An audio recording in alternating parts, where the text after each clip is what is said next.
የተለመደ የሰርግ ካርድ ላይ የሚጻፍ ነገር ጥቀስ። የሙሽሮች ስም እንዴ ስለ ነው እንዴ ታዲያ ዳሽ ነው ግዴታ እነሱ አይደሉም ዋናዎቹ 50ዎቹ ሰዎች ሰርግ ደግሰው ወረቀቷ ስላነሰች አይጽፉም። ሰዎች ገበያ ሲወጡ ከሚያጋጥሟቸው ነገሮች ውስጥ ሌባ እንደዚህ ነገር ገበያ ሲወጣ አሁን አንድ ጓደኛችን ባለፈው እንደዚሁ የበዓል ዋዜማ ነው በቃ በጣም በቃ ድንግጥ ብሎ መጣ። ምን ነው ምናምን ቢኒ ምን ሆንክ ምናምን ስለው ባክ እቺ በማፍዘዣው አስነክተውኝ ለዶሮ መግዣ ያልኳትን 500 ብር ወሰዱብኝ ሲል ጓደኛዬ እንዴት አዋጣቸው ማፍዘዣው ራሱ 5000 አይደል እንዴ? ሆቴል ከሚሰጧቸው አገልግሎቶች ውስጥ አንዱን ጥቀሺ።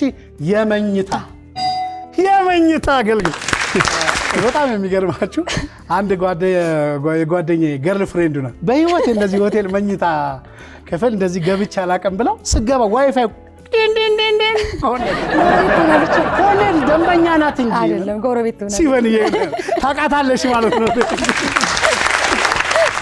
ሲፈን ማለት ምን ማለት ነው? ሲፈን ማለት ኦሮምኛ ቃል ነው። ላንተ ማለት ላንተ ወይም ላንቺ ለጠራኝ ሰው ማለት ላንተ ማለት ለኔ አታሽኩሩ ላንተ ማለት አራና ላንተ ማለት ትርጉሙን ለማወቅ ነው።